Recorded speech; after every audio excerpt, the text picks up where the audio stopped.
saying, I have now found the object that controls the fates of the champions. I'm going to qualify for Money in the Bank, win the briefcase, and cash in my contract anywhere at any time I want. And there's nobody that can stop me. And that is complete power. Oh! I love Seth Rollins promos. Usually they're a little goofier, but this, when he gets serious, good lord, it's something to see. So our first matchup is the next Money in the Bank qualifying match. Is you got Penta taking on Chad Gable, taking on Dragon Lee. And at first you see Penta and Dragon Lee teaming up to take out Chad Gable. Eventually they did, Chad Gable did get some stuff in, including an ankle lock, but that gets countered.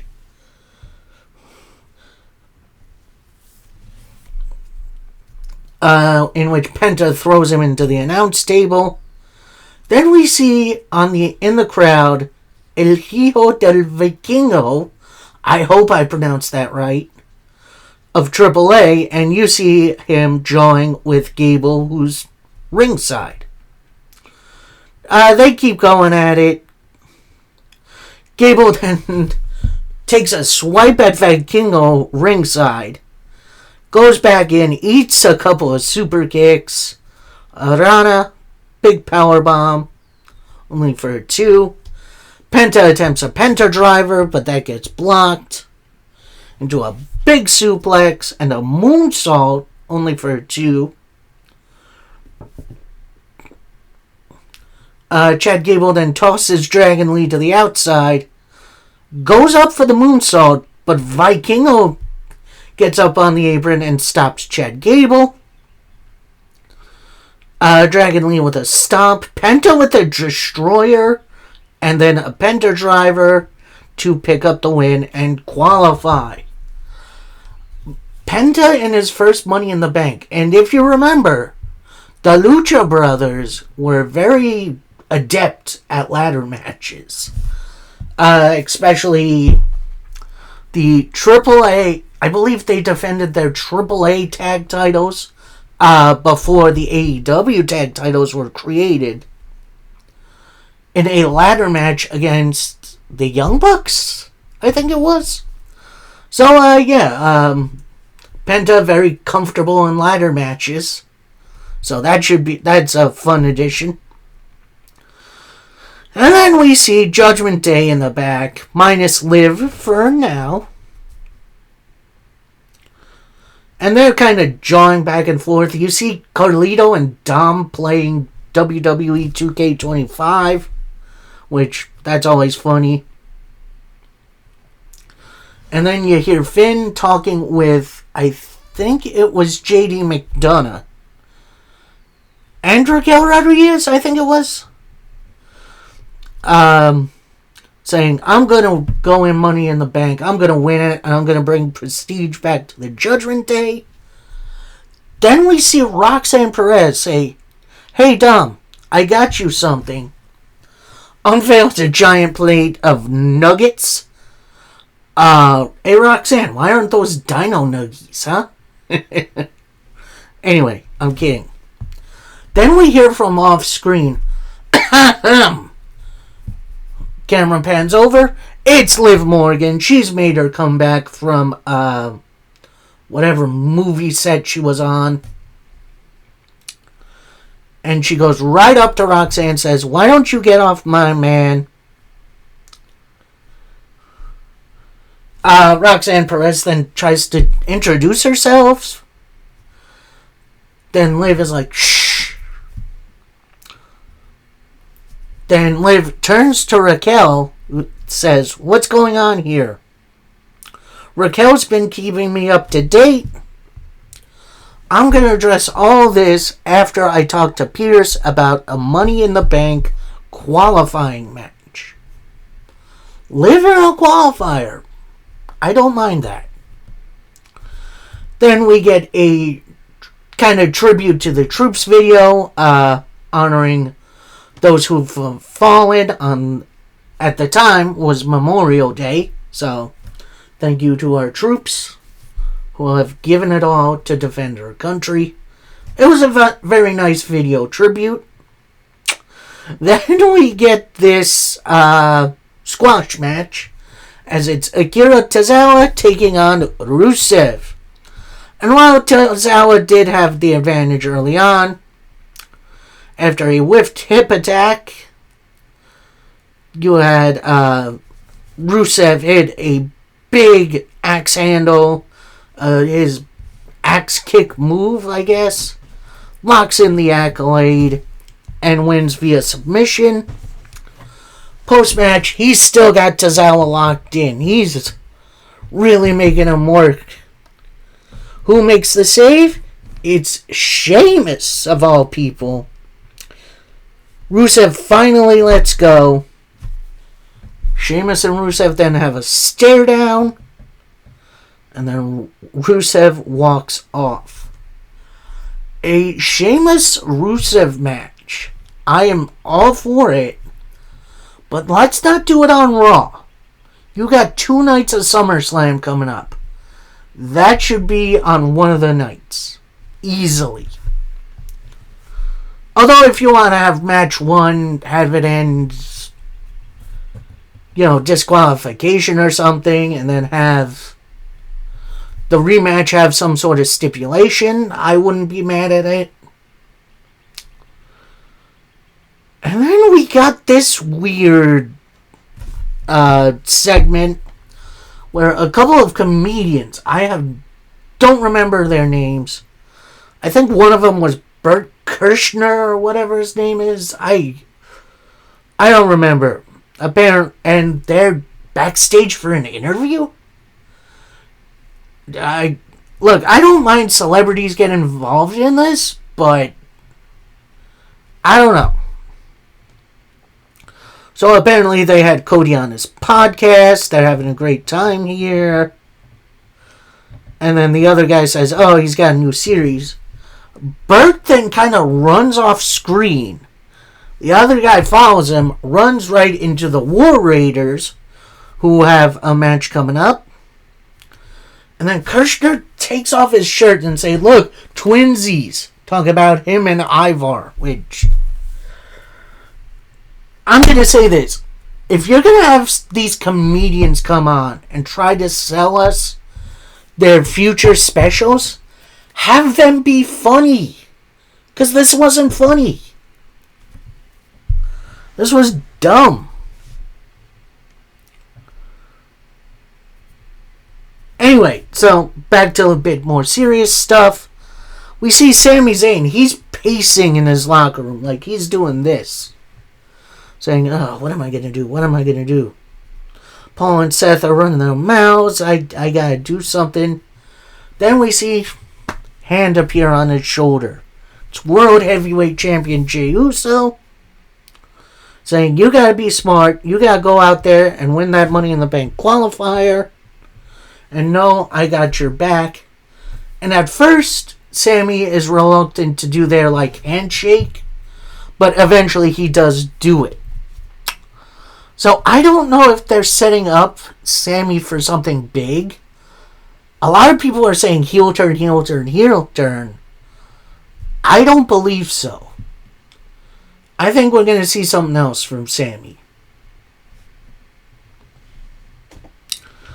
So, our next matchup we got for the World Tag Team titles. It has been far too long since these been defended. You got the New Day, so that's Kofi and Xavier Woods. You got Ivar and Eric of the War Raiders. And then you got Austin and Billy. That's not their names. Brutus and Julius Creed of American Made. And Raiders attack the New Day before the bell. New Day get a jump on them after the bell rings. The Creeds then join in on attacking the Raiders. Raiders get back to an advantage after a little bit. But then the New Day and the Creeds start working together to try to slow down the Raiders. Which is very interesting. A lot of really good back and forth. And then we get I think it was Julius that was about to do a dive. But Kofi comes in from behind him, hits a big knee, roll up. So your winners are the New Day, who escape through the crowd. So it was pretty much a kind of smallish can they coexist program, but they were opponents. So match itself was really, really good. I do wish it wasn't a roll-up finish, but it was something else. But overall, it was pretty entertaining. And we see Liv and Raquel walking backstage, and they run into Io Sky and Kairi Sane. So now, if you're not up to it, these two were two members of Damage Control, along with Asuka, who's still out injured. Hopefully she's coming back soon. Dakota Kai, who just got released. And then there was someone else. I forget who. No, it was Io. Anyway, so Liv asked, "Oh, what is this? Is this a Damage Control reunion?" Then Kairi steps up to Liv, says, "Why don't you keep walking?" Liv then says, "Alright, I'm going to walk my way right into Money in the Bank." Kairi gets right into Liv's face, says, "Let's have a match tonight." And Liv says, "You're on." So, pretty simple setup for a matchup. I do like, simple spawn of the moment matchups like these.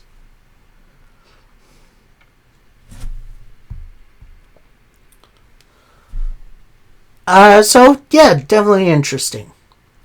So next up, we got a Jey Uso promo. He's in the ring. He says, "It's been the busiest week in the life of the champion. Logan was my biggest test to date. Cena getting in line too. And at Money in the Bank, but before he could answer, out comes his next challenger, Gunther." So he comes out, he gets on the microphone and says, "Look, I'm not here to put you down. I'm here to come out and congratulate you on 15 years of the Usos in WWE." That's insane that the Usos have been in WWE this long. Gunther continues, "I want to congratulate you on your first successful title defense on Saturday. You held the belt longer than I expected. I know you're trying hard to be captain of this ship on Raw. And I know you got your hands full. And while you have some great qualities as a human being, it's terrible for a champion. And I don't blame you. Unlike me, being world champion is foreign to you. And the only person I care about is myself. I don't think you understand how to be a great champion. And next time we meet, I'm releasing you of your position, and I'm taking back my title." And before Gunther can walk away, Jey Uso gets back on the mic, says, "Gunther, are you done? I'm done with everybody saying my days as champ are numbered. I do have friends. I fight for them, and they fight for me. You want to judge me on that? That's fine. But what you fight for is less than what I do. I'm not underestimating you, Gunther. At the end of the day, I fight for them, and I'm going to make you tap out again. Ho ho. Some fighting words from the World Heavyweight Champion. Then we get a preview of Cody Rhodes' new podcast, What Do You Want to Talk About? Which, honestly, great name for a podcast. And his first guest is his wife, Brandy. So, yeah, that could be very interesting. Our next matchup, you got Liv Morgan taking on Kairi Sane. This match was set up earlier in the night, and honestly, this one was a lot of fun. A lot of really good back and forth. Kairi blocking an Alabama slam later on. Liv with a backstabber eventually hits the Alabama... Oh, no, that's Kairi. Hitting the Alabama slam. Hitting the insane elbow. But Raquel distracts the referee. Ooh. And then you have Dom. No, then you have Roxanne pushing Kairi Sane off the top rope. Roxanne and Raquel then argue on the outside. Liv attempts the Oblivion. That gets blocked into a roll-up for a win for Kairi Sane. I do feel like this could have been handled a little bit better. But I do like the interactions between Roxanne and Raquel. I don't think this is going to be a pay-per-view match, but I do think maybe Roxanne is butting in on Raquel's territory. We'll see in a promo a little later on. Speaking of promo, we then get a pre-recorded Rhea Ripley promo. And she looks like $1 million. Saying,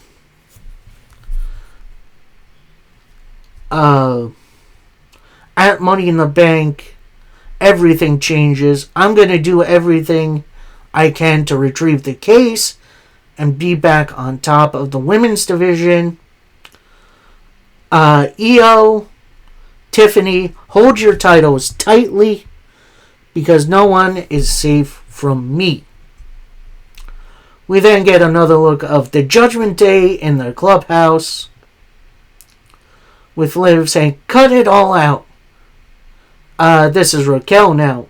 If Roxanne wasn't out there, you would have won. Liv then turns to Raquel and says, if Roxanne, you are a veteran out there, you should have known better. And walks off. With Finn Balor smiling like a Cheshire cat. Yeah, I'd say the breakup of the Judgment Day is commencing. Which, it's about damn time. So next we got a Lyra Valkyria promo. She's in the ring. She says, I missed this time with you.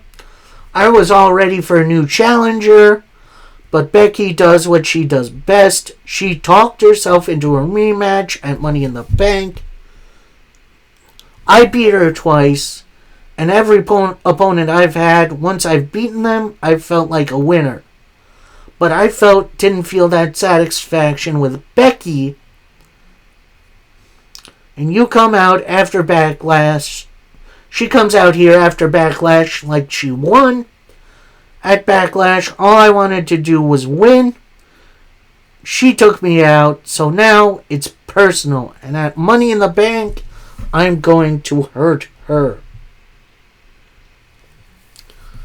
Nice little promo from Lyra, but out comes Becky Lynch, who immediately gets on the microphone and says, oh, I made this personal, did I? I was all done with you.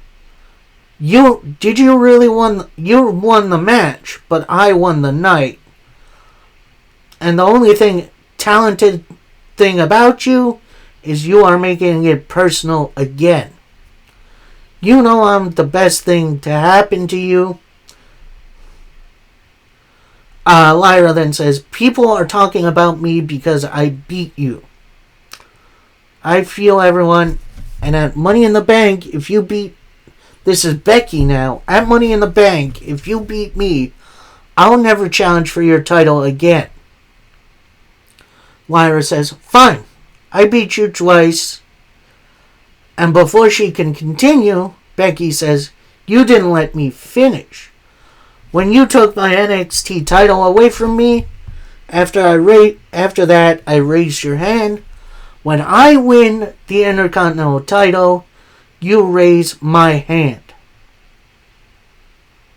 So this is Lyra. She says, Becky, I never had issues raising the hands of people better than me, but that'll never be you. Lyra, dang. I'm kind of on the side of Becky Lynch. Lyra's making this personal. So then we see Sami Zayn. He's passing by some locker rooms. Then we see Karrion Kross kind of stick his head out of one of them.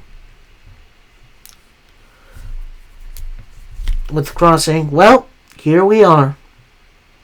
You had the chance to go to SmackDown, but you had to do it your way. Sami comes on back, says, I'm not in the mood for your BS. I'll deal with you later, and then walks off. With Kross, just big old smile on his face. So, is Sami gonna be feuding with Kross next? Honestly, I'd be okay with it. But first, we got our last Money in the Bank qualifying match for Raw, and it's the main event. As we got Seth Rollins taking on Sami Zayn, taking on Finn Balor. And this match, woo! Everyone felt like they were properly featured. You had plenty of times where Finn Balor was trying to sneak a win. They blocked each other's moves almost significant, almost every time they get. It looked like at one point Finn hit a sling blade, but it looked like it was a little too low on the body. Seth attempts a pedigree, that gets blocked. Eventually he does hit it, only for a 2. Goes for the stomp, misses. Sami attempts a Blue Thunder Bomb, that gets blocked. Seth counters out of it into a stomp attempt, that gets blocked. Into a Blue Thunder Bomb for a 2 count. Sami attempts a Helluva Kick, that gets countered. Almost into a Sling Blade, drop kick. Finn attempts the coup de grace, but he misses. Seth then hits the stomp immediately after. Sami with a Helluva Kick, but that gets a 2 because Braun Breaker grabs Sami, pulls him out of the ring. Then Reed and Breaker start just destroying Sami Zayn at ringside. But Jey Uso comes out of the crowd, hits a couple of super kicks on him. But Braun hits a big spear into the ring post. Then this brings out someone very interesting. Dominic Mysterio. So he gets a chair, slides it between Seth and Finn. Finn is crawling right to it. He gets to it. Stomp right into the chair for your win for Seth Rollins. And at that point, we see Braun Breaker, Bronson Reed, and Seth beating up Sami and Finn. CM Punk's music then hits. Seth sends Reed and Breaker up the ramp to try to intercept. Punk enters the ring behind Seth, gets him up, hits a GTS, and then retreats into the crowd with Braun and Bronson in pursuit. So, yeah, I'm going to say this. I'm glad there wasn't that many interferences on this Raw, but good Lord, we got to wind this down. Like, I want to see a couple more clean finishes from WWE in this era. But I will admit, it does make storyline sense for the people getting involved who get involved. And it's probably going to lead to something. Overall, Raw was fine. I don't think it was anything to write home about, but it was entertaining in places. And then we get a clear path to at least Money in the Bank, maybe SummerSlam. So, yeah, overall, that was Raw. Now move on to NWA Power, where we start with a hype video for the Mint Julep title match between Tom Latimer and Aaron Stevens, which I will admit that one was weird. Like, I'll when I get to it, I'll talk about it. But first, we get an interview from Thrillbilly Silas Mason and Alex Taylor. They're in the ring, saying to the interviewer, "You're a liar and a coward. I'm going to take time to tell you you're welcome to the 6-speed. We've been spinning tales, and what you see is the truth. When the 6 come out, temperatures rise." So, apparently this next match is a blood and grits match, street fight, which we never really get an explanation on what the match is, but it's with the Southern Six, so that's Alex Taylor and Silas Mason, taking on KC and AJ Kazana of the Country Gentlemen. And we start off with the smaller guys hitting drop kicks on the big guys. Big guys brawling on the outside while the little guys kind of do their thing. And then after Silas Mason sets up the steps and just slams out KC into it, we then take a break. And then we see the next segment for the territory president election, which apparently is going to be determined later on. And we see that Brian Idol has been disqualified from running because he didn't get enough votes. Which, that's a shame, but I understand. So we come back from the ad break, and these two teams are just throwing haymakers at one another, including getting some kendo sticks. There was some spankings, which that was a little weird.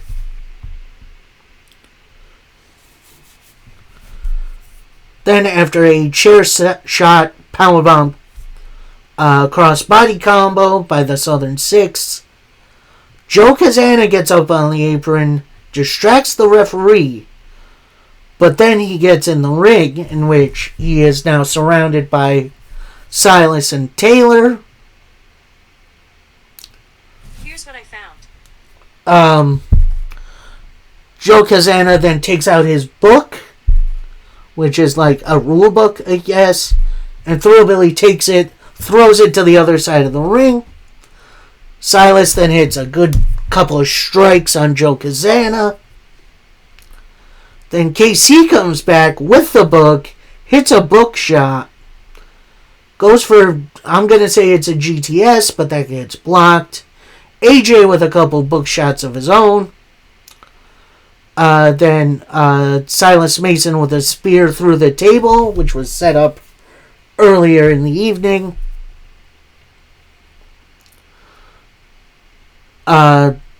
KC goes for a book shot that misses right into the thrill ride for the 1, 2, 3.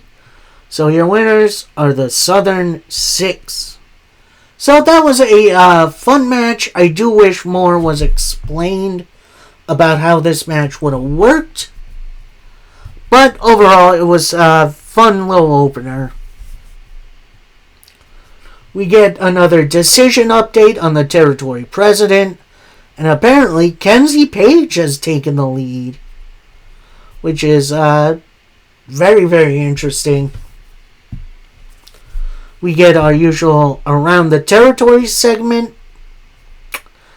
And then here's where the weirdness starts. Now, I'm not going to go blow by blow on what happens here, but I'm going to give highlights. So I guess this is the Mint Julep match, in which we see Tom Latimer arrive at Aaron Stevens' home. He goes into the main building, I guess, asking for him, and then I don't want to say a stripper, but it is a woman who is dancing in the house, says, never heard of him. So Latimer goes to leave. Stevens then comes down the stairs, saying, how long has it been? Before we start the show, let me give you the grand tour. We then see Stevens and Latimer out in the back, and they're in some sort of hedge maze, I guess.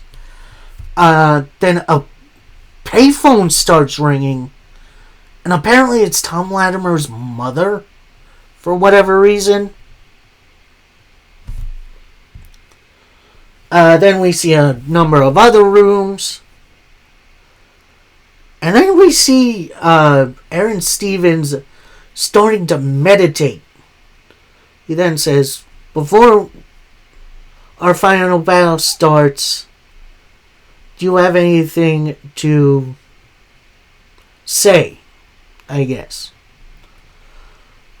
So then we see them both outside, and I guess that's when the match officially starts, because Stevens with an absolute cheap shot to Latimer. We then see Stevens lock Latimer into like a carnival ride, and that goes around and around a couple of times, and it's all a bit weird. Then we see him brawling through a shack with a couple of extras dressed like Sanity from back in the day. Then BFT from out of nowhere grabs Tom Latimer, leads him to like another little shack, which has a ring in it. And then we have a tag match simulating the Slime Balls taking on Latimer and Carson Drake. But it's supposed to be like dreamlike, I guess. And so, we have the normal tags in. Stevens then loads up his glove, knocks Latimer out, and that's where we have our break. So I'll explain what this is at the end. So then we see Latimer wake up. He's in the middle of a field somewhere. And then EC3 walks up, says, "Victory isn't given, Mr. Latimer. It's earned." Then we see Aaron Stevens, and he's up on like I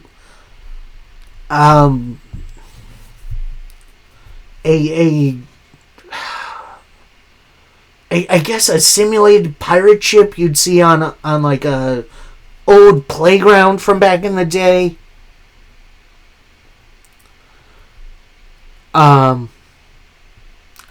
With Stevens taunting Latimer, saying, "Now is the end of your reign of terror."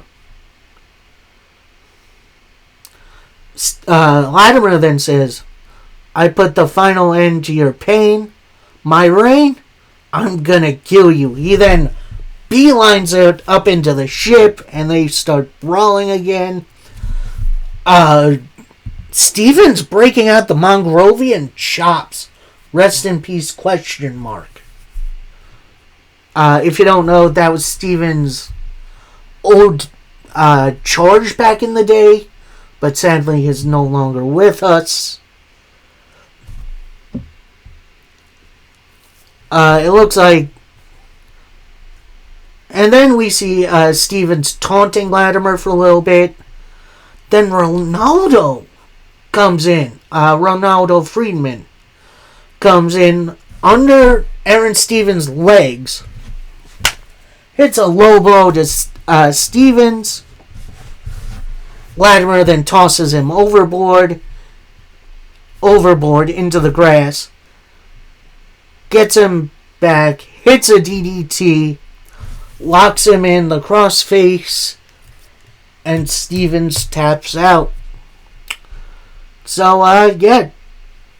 Technically your winner, Tom Latimer. And as Tom Latimer has Stevens tapping, EC3 walks in and kind of sits on Stevens' legs. And after Latimer lets him go, EC3 says, well, that's one way to do it, and walks off. We then see Latimer walk off. We attempt to see Stevens get up, but ultimately he just falls. So, yeah, I'm going to say this. This is very obvious what this mint julep match was.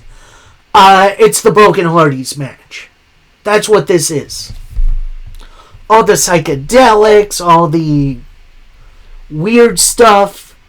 This was final deletion, ultimate deletion, whatever you want to call it. That's what this was. Was it effective? I guess. But it was also very odd. Like, it didn't really fit Aaron Stevens' whole motif. Like, he's supposed to be this serious manager. But now he's pulling off magic? I don't know. It doesn't really fit the Aaron Stevens character. Hopefully this is it between Latimer and Stevens, and we get a new feud for Mr. Latimer. We then see the results for the territory president election as Joe Kazana wins. We then see Danny Diaz trying to talk to Joe Kazana after he got lit up by Silas Mason, saying, no, I'm not okay. Silas hit me with his book. Wait, I won? Oh my god, yeah. He then puts on his cowboy hat, says, I'm not letting Silas ruin my night. Thank you to the fans and the wrestlers for voting for me. NWA wouldn't survive without me. It's going to be a hell of a year. And now NWA is going to do things by the book. So, yeah, we got a new president. I do feel like we could have picked a better area to do that interview. Like maybe in the locker room somewhere. I don't know. This feels kind of like a big shrug after the craziness we just watched. So, yeah, that was NWA Power. A very interesting yet confusing episode, especially with the mint julep match. It's going to be interesting to see where NWA goes from here. And this brings us to our finale of AEW Dynamite. And honestly, this was an absolute fantastic episode. As we start off with a Hangman Adam Page interview. He's in the ring. He's ready to go. He says, triumph is very fleeting. You're on top of the world one moment, but so is defeat. The past 3 years, I've lost sight of what matters.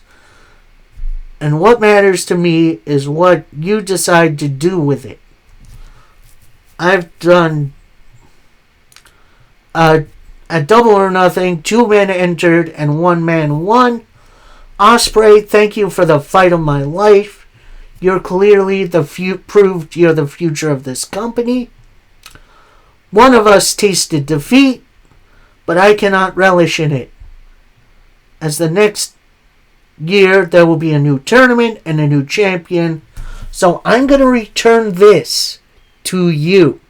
So he hands it over, the Owen Hart title, back to Tony Schiavone. Hangman continues, I'll tell you how much winning this means to me, but now I gotta focus on the AEW World title, the prize I have chased since day one, and for 7 months that title has been hidden from the world in a briefcase. That title needs to be a shining light to show what AEW is all about. And on my first day here, I told you that you would be my boss. So I'm going to make you a promise. At All In, I will win the AEW title. I will free it from the case. I will defend it proudly like the champion you all deserve. And before he can get even more fired up, out comes Swerve Strickland. And he says, you're wondering why I'm out here. Well, I'm out here to educate you. And while I'm calling you out. So he steps aside and shows footage of the night after the Young Bucks came back, saying, we cost Swerve the AEW title for Hangman from April. So, video ends. Swerve then says to Hangman, you're not looking at the same opportunity you have now. That I had that match won, then the Bucks show up and cost me. But you know who else was out there during my match? You were too.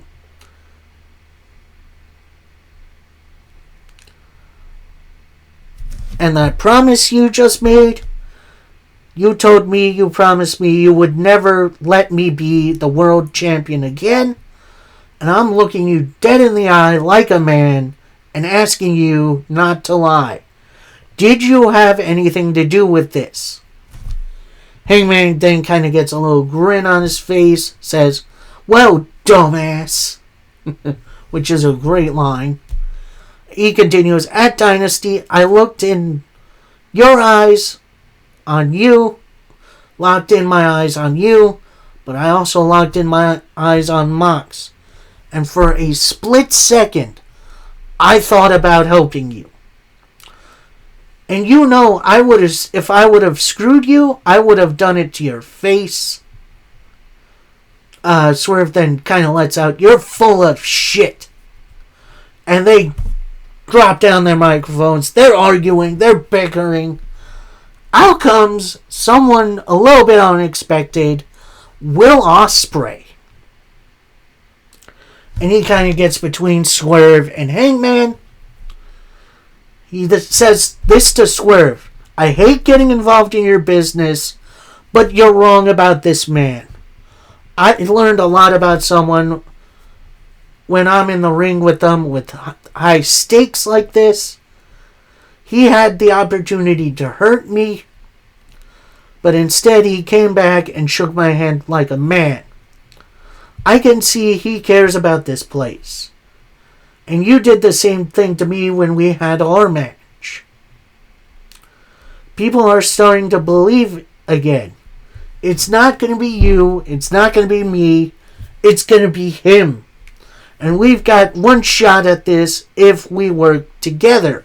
Swerve then slaps the microphone out of Ospreay's hand, gets right in the face of Ospreay, and he says, I will never work together with this MFer. And then he walks off. Ospreay turns around, looks at Hangman. Hangman then says right to his face, I'm not working with him. And he walks off.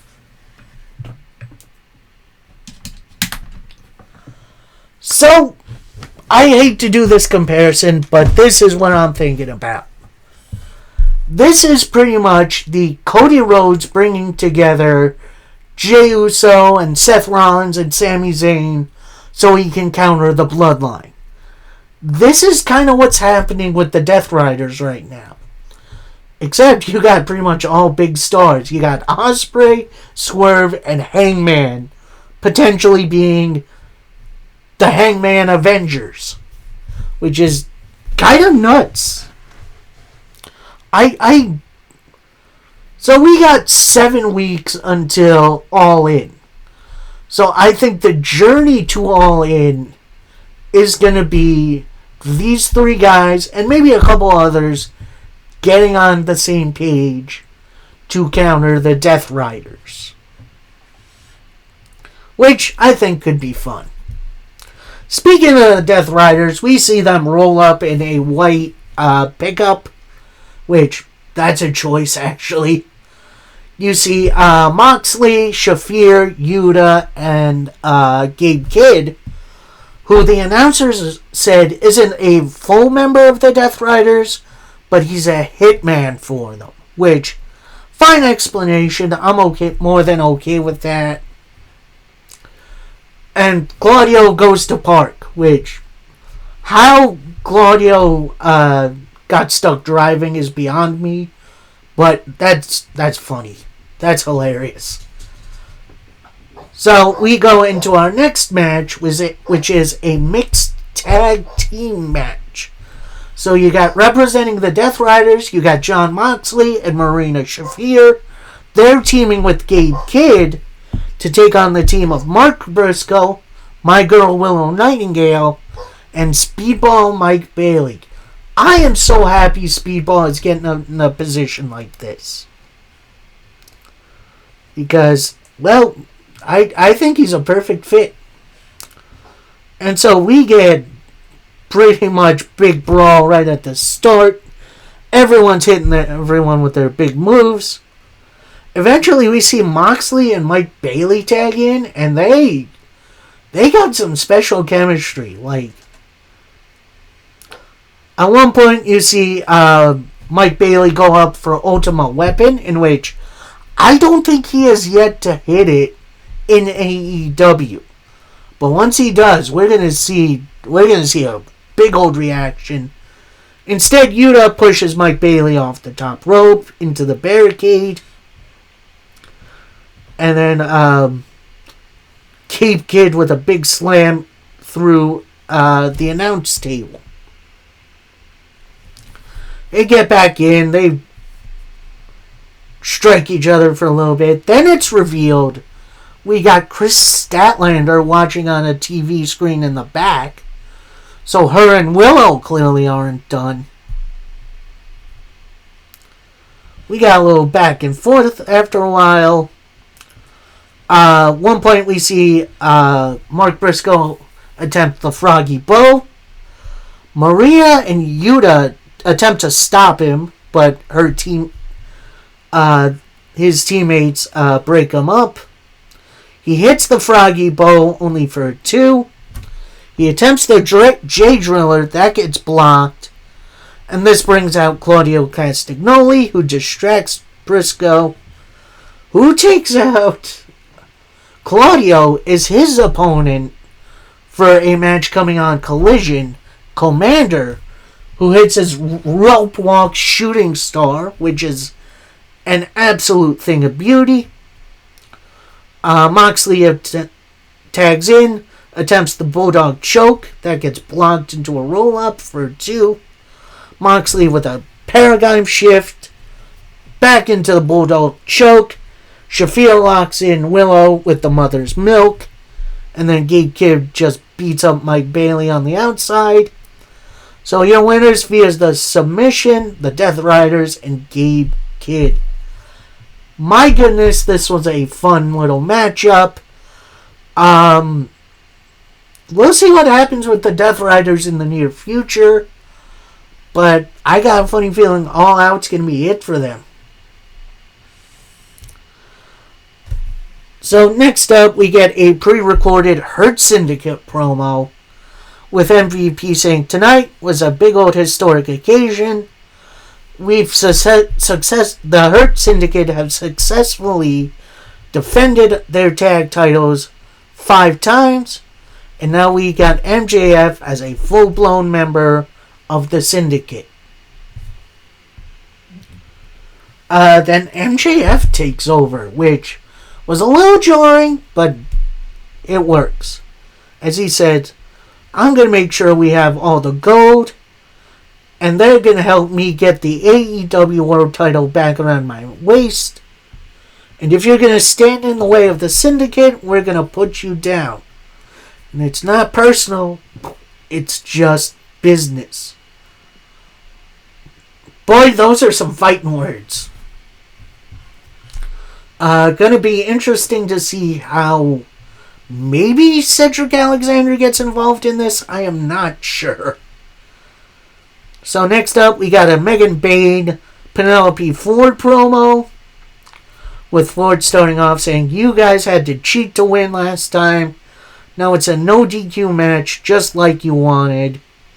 Then Bayne finishes off with, tonight, you will be my sacrifice. Dang, okay. That's going to be interesting. Then we get a little commercial break. We come back to a Ricochet promo. He's in like a car park somewhere that I don't even think is near the arena. So he says, after Double or Nothing, I'm continuing my quest for gold. And as I get the lay of the land, I see the Death Riders, the Ops, and the Callis family. And it's more than clear Ricochet needs a group. Ricochet needs a crew. And after I get the crew going,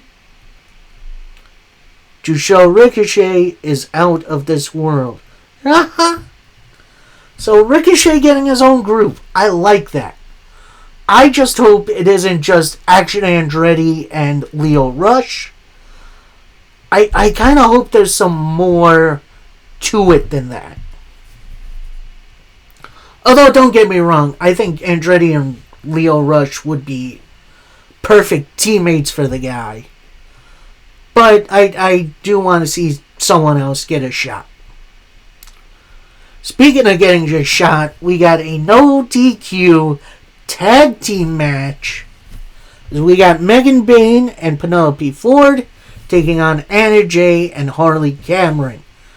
And honestly, they get all the plunder. They throw each other into everything. They're blocking each other's move. And then after a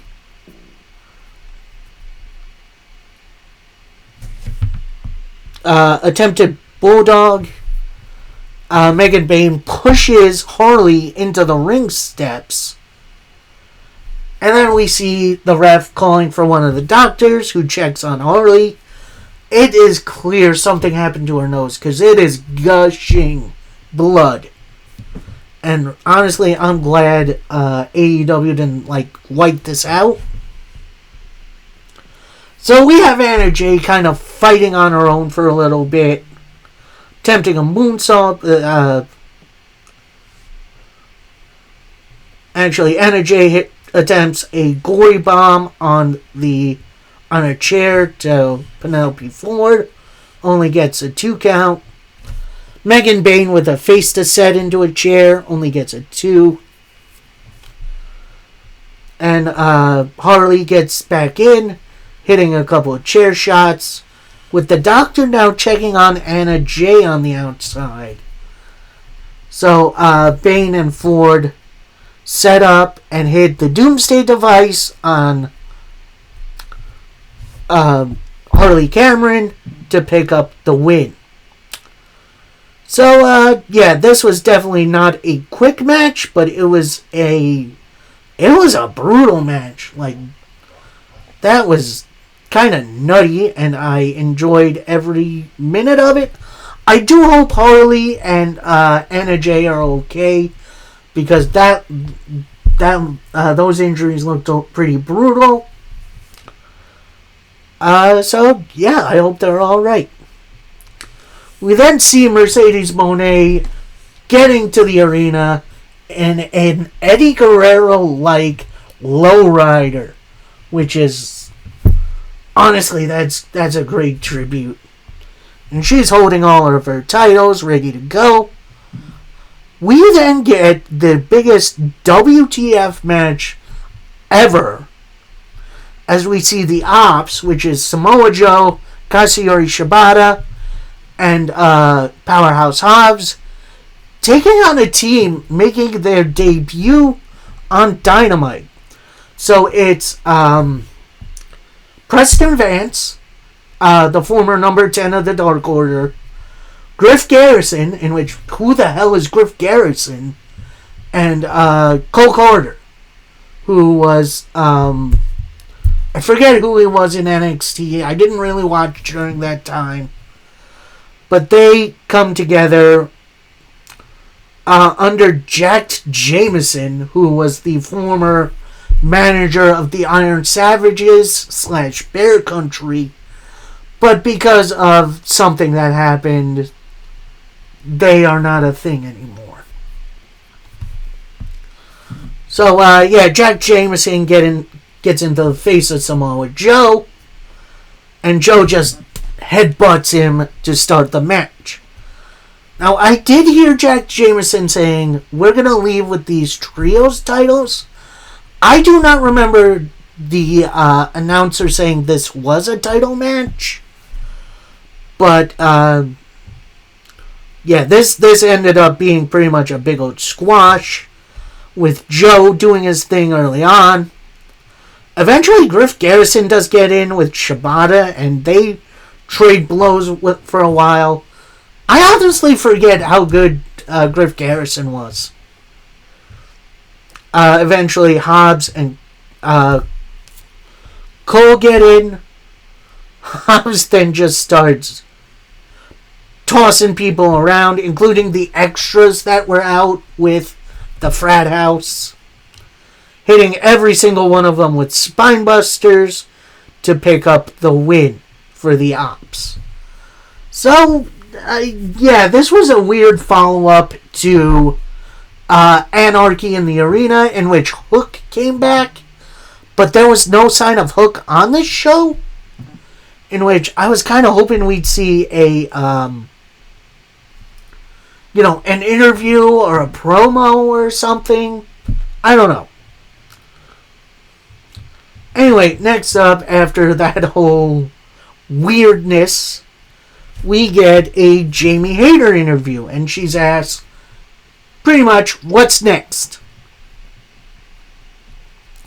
So Hayter starts to answer saying, well, that is a shame that I lost, and that's a very good question. I don't know where my future... Lights go out. And then when the lights come back on, the camera does miss the initial attack, but now we have the debut of Thekla, I believe her name is.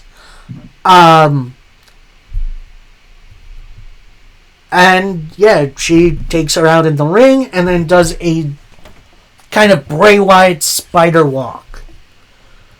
So, I am not familiar with Thekla. I am not an avid Stardom watcher, although with that I may. But I am definitely very interested to see this feud, because, it's keeping Jamie Hayter on TV, which is always good. We then get some Mystical highlights, which definitely.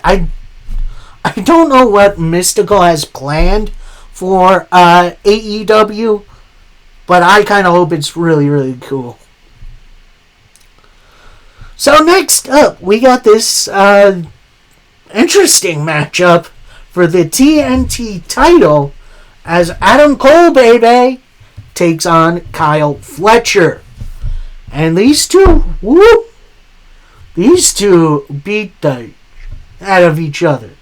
They had a great old match, which almost came a little short because they were on the outside. Kyle Fletcher, I guess, attempted to powerbomb Adam Cole onto the apron, but his body missed. His head clearly clipped the edge of the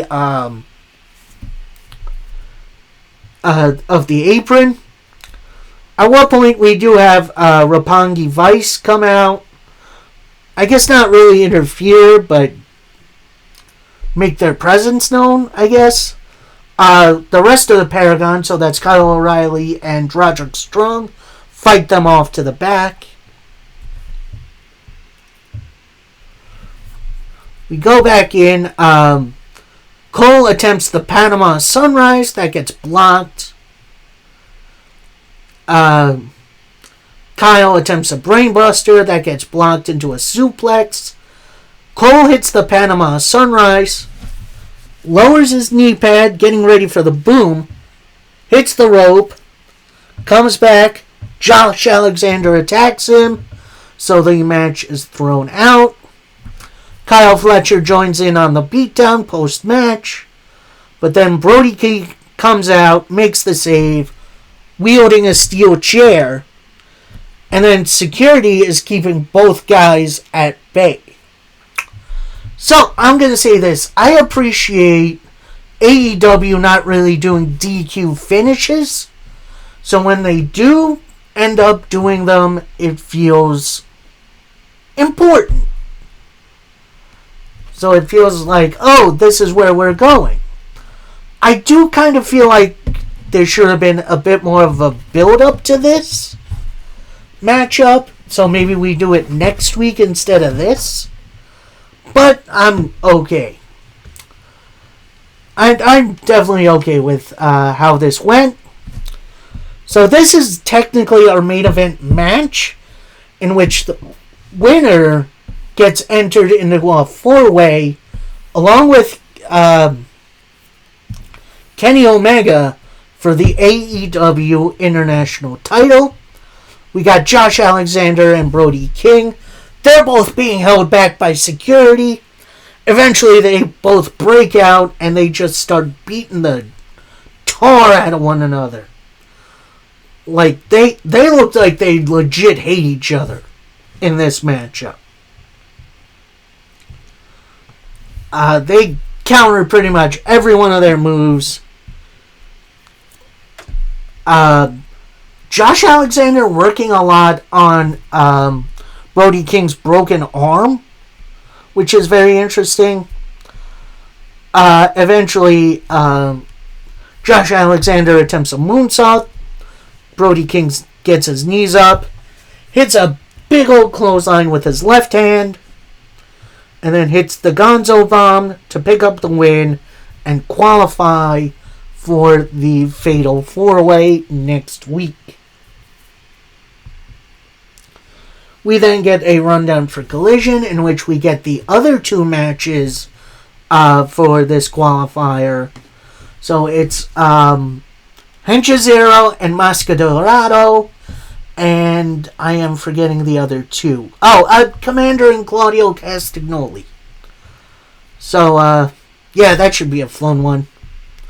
Then we cut to Kyle Fletcher kind of promo saying, "Oh, Callis, what are you doing out there?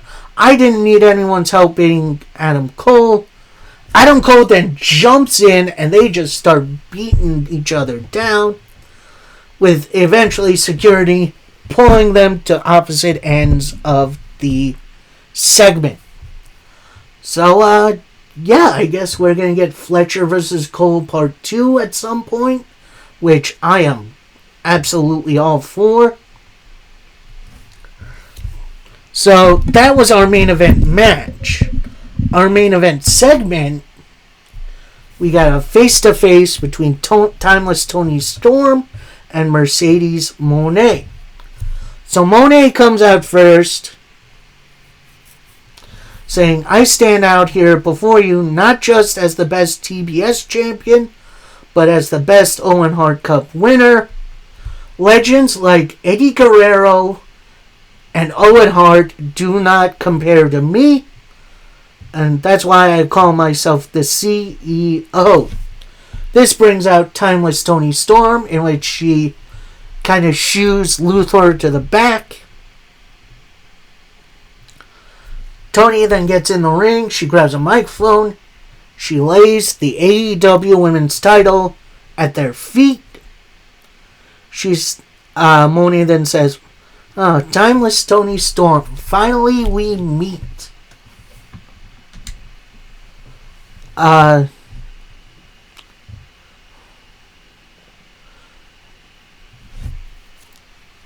She continues, "This crowd is tired of all the black and the white.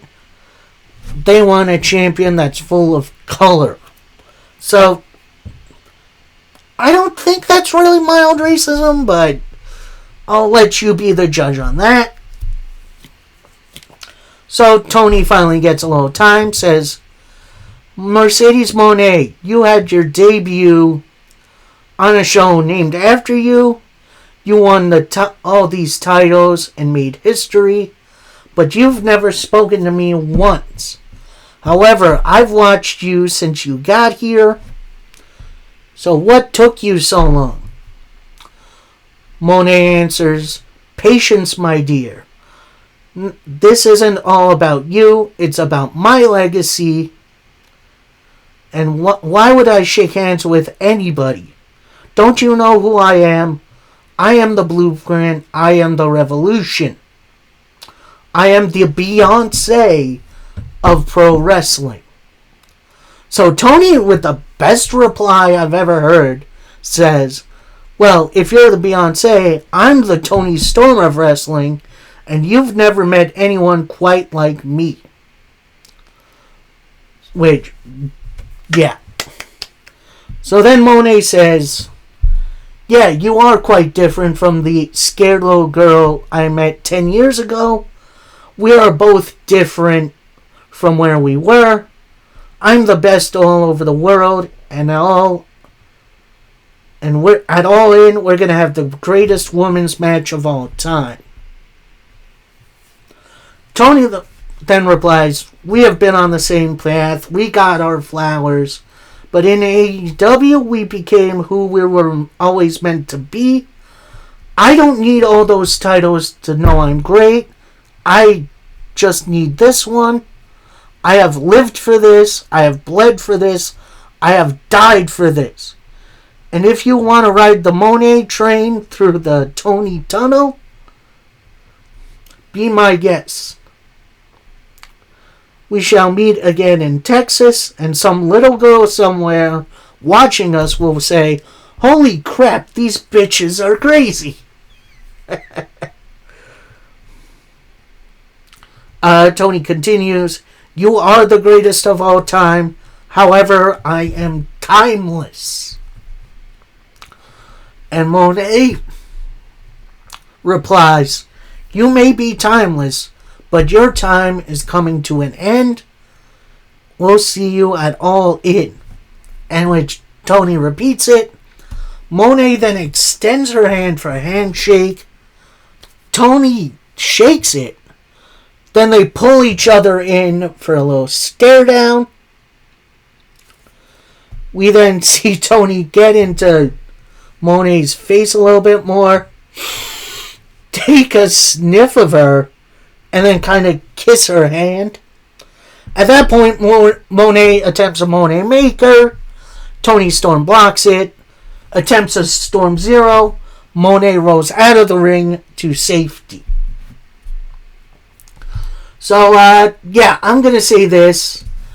Tony Khan, put Monet versus Toni Storm in the main event for All In. Like, I know the world title should be in the last match. I get that. This is their spot. This is the biggest match you can have on this card, and it more than deserves the main event. So, like I said, this show was absolutely awesome. A lot of really good action, and bookended by two great follow-ups from Double or Nothing. And honestly, I can't wait to see what happens next week on Dynamite, because that is a 4-hour show, which is going to be interesting. So sit tight for that. that's my review for these shows for the week. Monday, I'll probably be doing my reviews of SmackDown and Rampage. We're coming up on a whole heck of a lot. We got Money in the Bank coming up. We got All In coming up. A lot of really good wrestling coming. I hope you're strapped in and ready for it. Till next time, happy wrestling, everybody. Peace.